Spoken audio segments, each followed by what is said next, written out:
साईं की बात। बच्चे, तुम्हारे व्यवसाय में ना वृद्धि होगी मेरे बच्चे। तुम्हारा व्यवसाय बहुत आगे जाएगा, बहुत आगे। लेकिन तुम्हें ना एक काम करना होगा मेरे बच्चे। जो भी तुम धनराशि महीने की कमाते हो ना, जो भी धनराशि, उसका तुम्हें 1% निकाल करना मेरे बच्चों के लिए रखना होगा। करोगे ऐसा? मेरे उन बच्चों को तुम्हें खाना खिलाना होगा, उन्हें कुछ देना होगा। अगर ऐसा तुम करते हो ना, तो तुम्हारे व्यवसाय को आगे बढ़ाने से ना कोई नहीं रोक सकता, कोई भी नहीं रोक सकता। क्योंकि अगर तुम्हारे कोई दुष्कर्म आगे आ रहे हैं ना, और वो तुम्हारे व्यापार को आगे नहीं बढ़ने दे रहे, या फिर किसी ने कुछ किया हुआ है, तुम्हारी दुकान को बांध दिया है, या कुछ भी मेरे बच्चे, कुछ भी हो, मैं सिर्फ तुमसे एक ही बात कहूँगा कि अगर तुमने ज़रूरतमंद बच्चों को खाना खिलाना शुरू कर दिया ना, तो तुम सोच नहीं सकते हो कि तुम्हारी दुकान कहाँ से कहाँ पहुँच सकती है। क्योंकि उन सब की दुआएं ना उन सब चीज़ों पर भारी पड़ जाएंगी मेरे बच्चे। जब सकारात्मकता, दुआएं, आशीर्वाद आता है ना, तो बुरी चीज़ों का नाश होना निश्चित हो जाता है मेरे बच्चे। और सुनो, आज जो तुमने साइंस चरित्र का अध्याय पढ़ा ना मेरे बच्चे, उसे तुमने समझने की कोशिश की कि मैं तुम्हें क्या समझाना चाहता था? आराम आराम से पढ़ा तुमने? अगर समझ गए हो तो उन चीज़ों पर काम करो। कोई सवाल नहीं, कोई जवाब नहीं, कुछ नहीं। बिल्कुल मुझसे कुछ पूछोगे नहीं, किसी और से भी कुछ नहीं पूछोगे। जो समझ में तुम्हारे आ रहा है ना, वही मैं तुम्हें समझाना चाहता हूँ, और उस पर आगे काम करना शुरू कर दो। अब किसी से पूछना मत, और ना किसी की राय लेना, ठीक है? तुमने राय ले लेकर ही ना, सलाह ले लेकर ही अपनी ज़िंदगी को ख़राब कर दिया है। और तुम अपनी ज़िंदगी को कहाँ से कहाँ लेकर आ गए हो। कितनी बार समझाया था तुम्हें कि किसी की बातों में मत आया करो, लेकिन हर पल, हर वक्त तुम्हें सबको ना अच्छा ही देखना होता है। देखो, मैं तुमसे हमेशा कहता हूँ कि दुनिया इतनी अच्छी नहीं जितने तुम हो। जैसे तुम हो ना, तुम्हारी सोच है, वैसा हर कोई नहीं होता। ज़रूरी नहीं कि जो मेरा बच्चा मेरी पूजा कर रहा हो, उसका मन भी साफ हो, उसका मन भी पवित्र हो। उसके मन में भी खोट हो सकता है ना मेरे बच्चे।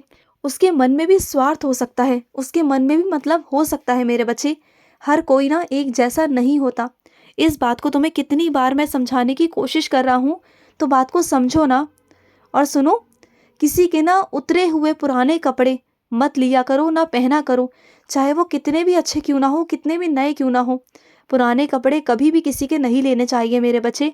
अब ये मत पूछना कि क्यों। चाहे वो कोई भी हो, तुम किसी के भी कपड़े नहीं पहनोगे।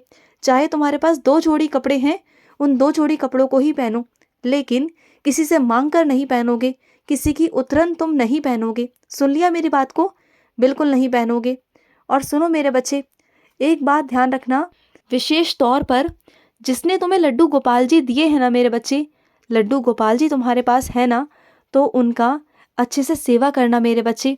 उनका बेकदरी या उनका अपमान नहीं होना चाहिए। तुम्हारे पास लड्डू गोपाल तुम्हारी मर्जी से नहीं, उनकी मर्जी से आए हैं। वो तुम्हारे घर पर ऐसे ही नहीं आए। उनका आशीर्वाद है तुम पर, उनकी रहम नज़र है तुम पर। इस वजह से उन्होंने तुम्हें चुना है। ऐसे ही वो तुम्हारे पास नहीं आए हैं, वो तुमसे सेवा लेने आए हैं। तो ज़िंदगी भर अपनी आखिरी सांस तक उनकी सेवा करना।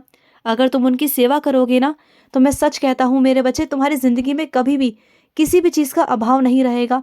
ना वस्त्र का, ना अन्न का, ना किसी चीज़ का मेरे बच्चे। तुम भरोसा करना उन पर, विश्वास करना। वो तुम्हारे सहाय रहेंगे, तुम्हारे सहायक रहेंगे, तुम्हारे वो ईष्ट बन जाएंगे, तुम देखना। और वो इतने प्यारे हैं ना, इतने प्यारे हैं, इतने नटखट है ना, कि अगर तुम कभी कुछ जाने अनजाने में गलती भी कर दोगे ना, तो वो कभी तुम पर नाराज़ नहीं होंगे, बल्कि तुम्हें प्यार करेंगे, तुम्हें गले से ही लगा लेंगे। क्योंकि वो बहुत अच्छे दिल के हैं, वो बहुत प्यारे हैं। कान्हा बहुत प्यारे हैं। तुम्हारे पास जो आए हैं ना, उनकी संभाल करो, उनकी देखभाल करो, उनकी सेवा करो। और सुनो मेरे बच्चे, तुम्हारे अंदर से जो तुम्हारी आत्मा परमात्मा से मिल रही है ना, तुम्हें जब भी किसी भी चीज़ का एहसास होता है, तो तुम्हें लगता है कि हाँ, मेरा साईं मेरे साथ है।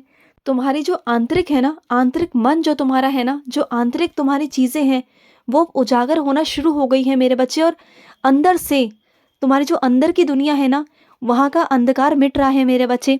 धीरे धीरे तुम्हारे अंदर समझ आ रही है, तुम्हें समझ में आ रहा है कि ये दुनिया क्या है। तुम्हें दुनिया का सच दिखाई देने लगा है धीरे धीरे, क्योंकि तुम मेरे बच्चे बन चुके हो। और तुम्हें ऐसा लगता है कि सब कुछ मोह माया है। अब तुम ना ढोंग से, दिखावे से ना बहुत दूर जाने लगे हो। अब तुम्हें ना दुनिया, ये कलयुग जो है ना, जो दुनिया है, जो संसार है, जो दिखावे में मरा जा रहा है ना, तुम उनसे बहुत अलग होते जा रहे हो। तुम्हें ना अब साधारण जीवन ही अच्छा लगने लगा है। तुम साधारण चीज़ें ही करना चाहते हो। तुम किसी दिखावे में, छल कपट में, झूठ में, किसी की निंदा में नहीं पड़ना चाहते हो, क्योंकि तुम्हें समझ आ चुका है, तुम्हें उजाला हो चुका है तुम्हारे अंदर से, तुम्हारे अंदर का चानन हो चुका है कि तुम अब सब कुछ साफ साफ सही सही देखना चाहते हो। जो लोग हैं ना, उन्हें सब कुछ धुंधला दिखाई देता है।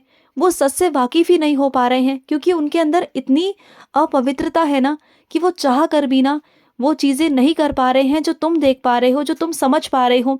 और तुम उस सीढ़ी तक पहुंच चुके हो जहां तक मैं तुम्हें ले जाना चाहता था। तुम मेरे बहुत करीब आते जा रहे हो मेरे बच्चे, बहुत करीब। मुझे बहुत खुशी है इस बात की कि तुम्हारा विश्वास और दृढ़ हो रहा है, तुम्हारी भक्ति दृढ़ हो रही है। तुम्हें कोई डगमगा नहीं सकता, तुम्हें कोई हिला नहीं सकता। किसी में इतनी हिम्मत नहीं कि कोई तुम्हें हिला जाए। तुम बस देखते जाओ। और सुनो, कुछ मेरे बच्चों का गुस्सा ना ऐसा है कि बस 1 मिनट में तो इतना ज़्यादा गुस्सा करते हैं, इतना ज़्यादा गुस्सा करते हैं कि जैसे सब कुछ ख़त्म कर देंगे, सब कुछ ख़त्म हो गया है। और दूसरे मिनट में, दूसरे पल में ऐसे हो जाएंगे कि जैसे कुछ है ही नहीं। हंसते रहेंगे, मुस्कुराते रहेंगे, जैसे कुछ उनके साथ हुआ ही नहीं है। इस तरीके से करते हैं। तो तुम्हारी ये सब चीज़ें ना समझ में नहीं आती मेरे बच्चे कि तुम ऐसा क्यों करते हो। तुम इतना मानसिक तनाव क्यों ले लेते हो कि तुम इतना क्रोधित हो जाते हो। चलो ठीक है कि तुम क्रोध आता है तुम्हें, फिर तुम्हारा क्रोध शांत भी होता है, लेकिन बात ना शांति की नहीं मेरे बच्चे, बात है तुम्हारे गुस्से की। जितने सेकंड, जितने मिनट के लिए तुम्हें गुस्सा आता है ना, जितना उस एक पल में तुम्हें गुस्सा आता है ना, उस एक पल में तुम इतना ज़्यादा नुकसान कर देते हो ना अपना, लोगों की नज़रों में, अपने शब्दों के प्रहार से ऐसे वार करते हो लोगों पर कि लोग ना ज़िंदगी भर तुम्हारे वो एक पल के जो शब्द है ना उसे भूल नहीं पाते। तुम्हारे इतने वैसे वाले शब्द होते हैं ना, ऐसे शब्द जो किसी को झेले ना जाए, किसी के कानों से सुने ना जाए मेरे बच्चे। तुम ऐसे हो जाते हो, तो तुम्हें ना ये गुस्सा अच्छा नहीं मेरे बच्चे। तुम कहते हो कि मैं शांत तो हो गया, लेकिन ऐसा शांत क्या फ़ायदा मेरे बच्चे जो एक पल में सब कुछ नष्ट कर दे। और फिर तुम सब कुछ बनाने की कोशिश करते हो ना, फिर वो दोबारा से बन नहीं पाता। तो इस बात को ध्यान रखो, कोशिश करो कि तुम्हारा जो ये गुस्सा है ना, ये भी तुम्हारा शांत हो जाए। और जो तुम ये शादी में जा रहे हो ना मेरे बच्चे, शादी में ध्यान रखना, कुछ खाने को देख कर ना तुम्हारा मन इतना ललचा जाता है कि तुम ना बस अपने आप को रोक नहीं पाते हो। बस मुझसे कहते हो साईं बस आज के दिन, बस आज के दिन, बस मुझे एक बार खाने दो, बस मुझे एक बार खाने दो। मुझसे इतनी प्रार्थना करते हो, लेकिन ठीक है मैं तुमसे हाँ भी कर दूँ, लेकिन परेशानी तो तुम्हें ही होगी ना। इस बात को तुम क्यों नहीं समझते हो। तो जितना हो सके ना परहेज करने की कोशिश करना, और गलती से अगर कुछ खा भी लो ना तुम्हारी पसंद का, तो उसी वक्त उदी लेना, ठीक है। मैं कुछ नहीं होने दूंगा तुम्हें, मेरा आशीर्वाद है तुम्हारे साथ। और सुनो, तुम जिस जगह पर जा रहे हो ना, तो मैं तुम्हें आश्वासन देता हूँ, डरो मत।